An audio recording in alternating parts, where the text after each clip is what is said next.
Round two. Go.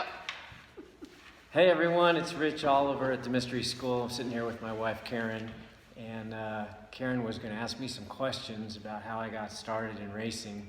I don't know what these questions are, and so we're kind of doing it off the cuff here, so hopefully my answers will be coherent. So what's your first question, dear? Oh, my first question. So I wanted to start this so people can learn who Rich is. And we know that he runs the Mystery School. We know that he has a lot of accolades and accomplishments to his career, but there's a lot of stories we don't know. So we thought that we would start. And my first question that I thought people would be interested in is, what got you interested in the sport of motorcycling? Well, I had a friend in grade school. His name was Mark Hernandez. We lived in a town in California called Pittsburgh, California, and it's near Antioch, Concord, in that area of the state.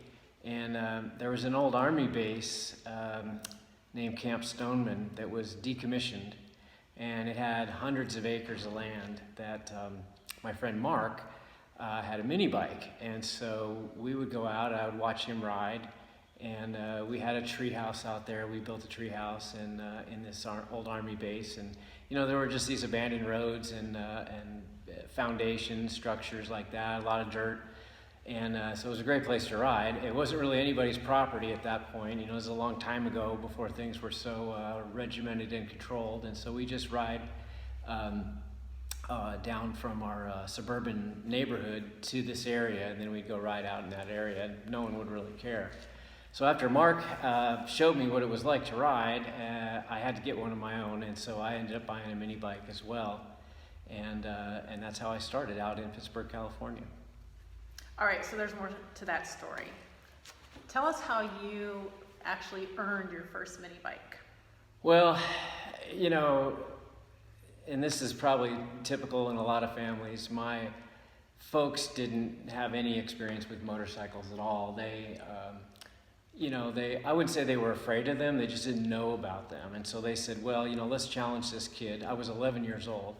And they said, okay, you saved the money up. It was $435. You save that money up by getting a paper route, throwing newspapers and earning money. We'll eventually go down and we'll buy this bike with you with that money that you've saved. And so I did that. I was determined to get it. And I saved probably close to $350, something like that. Well, the motorcycle goes on sale at the dealership. And so I kind of begged my dad, can we go down there and can we get it at a better price? He said, well, you don't have all the money for it, but we'll go get it. So we had a Plymouth Valiant, and I had a big trunk. And so we went down to the dealership. On the way to the dealership, I don't know if I was so stressed out about getting this or whatever, but I had the most horrible bloody nose I've ever had in my life. And so I'm laying down flat on my back in the back seat. My mom and dad are driving down to the dealership. I got Kleenex tissue stuffed in my nose to stop me from bleeding. And I'm going, man, this thing's got to stop bleeding before I get to the dealership because I'm going to look like an idiot with a bloody nose trying to get my dad to buy me a bike on sale. So it turned out I couldn't get it stopped. I laid in the back seat in the dealership of the parking lot with my fingers crossed. They came out with the bike and the salesperson helped them load it in the trunk of the car, and we drove home. So you didn't get to go in the shop? I never went in the shop. I never saw the actual purchase. I just heard the trunk open and clunk, there goes the bike in the back laying on its side, right? I mean, we didn't have ramps or tie downs or anything like that. So it was a crazy day. Anyway, so we get home, we park the bike in the garage, you know, there it is, beautiful. And my dad goes, okay, well, when you earn the rest of the money, you can go ahead and ride it. And he had a chain and a lock, and there was a hole drilled through the stud in the garage, you know, with the open stud wall there. And the chain went through the hole, went through the wheels of the motorcycle, and got locked up, and it was like, that's where it sat. And I wasn't allowed to touch it, of course, or ride it until I had paid it off. And so I put a blanket over it because I didn't want to see it because it would drive me crazy walking by it on my way home from school every day through the garage, seeing my bike sitting there that I couldn't ride. It's just tempting you. Tempting, right? It was very tempting, and so every once in a while, I look, go, oh, there it is, that's so cool, I can't wait. And then I finally got up enough money to where I had the full purchase price, the on-sale purchase price, and then I was able to get the key to the lock, open it up, and go riding with my buddy Mark. There you go. That's So, a good story. yeah, that's how that worked out, and it hasn't been much different since. I mean, the desire to ride, the desire to